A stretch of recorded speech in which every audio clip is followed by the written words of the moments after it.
Sur le premier point, vous connaissez bien sûr, comme chacun de mes collègues, les données de la question. Je pense que tout le monde souhaite que le Maghreb puisse travailler ensemble. Et parce que si tous les problèmes qui existent étaient résolus, ça donnerait une force supplémentaire. Et chacun le comprend bien. Maintenant, pour des raisons que vous connaissez, les choses ne sont pas toujours faciles à réaliser. Mais en tout cas, sans parler de médiation au sens juridique, bien sûr, la France, qui est l'amie des uns et des autres, est à disposition pour essayer de faire en sorte que les choses avancent dans le respect, bien sûr, des règles internationales. Sur la question israélo-palestinienne, nous l'avons abordée, puisque chacun, dans son propos, l'a abordée. C'est une plaie qui est ouverte. Et tant qu'il n'y aura pas, et les choses sont liées, d'une part, justice rendue aux Palestiniens, et d'autre part, sécurité pour Israël, cette question restera une question ouverte et qui peut à tout moment, malheureusement, embraser l'ensemble de la région. Alors c'est vrai que la France ne se résigne pas.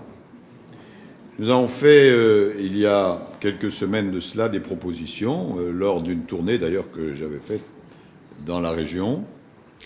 Et nous nous appliquons à convaincre de la justesse de ces propositions. Nous sommes partisans qu'il y ait un accompagnement international, large, pour les convaincre d'entrer dans la discussion et, si la discussion a lieu, pour permettre d'aboutir. Il faut connaître notre position aux uns et aux autres sur la colonisation. Nous sommes partisans de la solution des deux États. Mais la solution des deux États, qui est la position de la communauté internationale, il ne faut pas qu'elle soit empêchée par le fait que la colonisation la rende impossible. Donc nous travaillons avec les uns, avec les autres, pour essayer d'avancer. La France ne baisse pas les bras.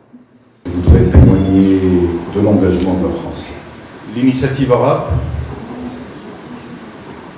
le plan de paix arabe,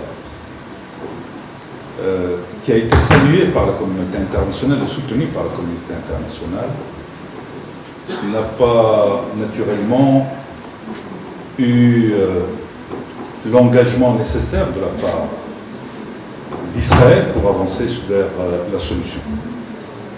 Mais aujourd'hui, il y a danger.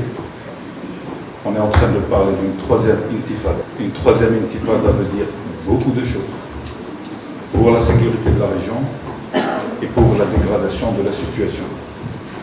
La question palestinienne a été occultée par d'autres problèmes considérés majeurs. La Syrie, l'Irak, la Libye, la lutte contre le terrorisme,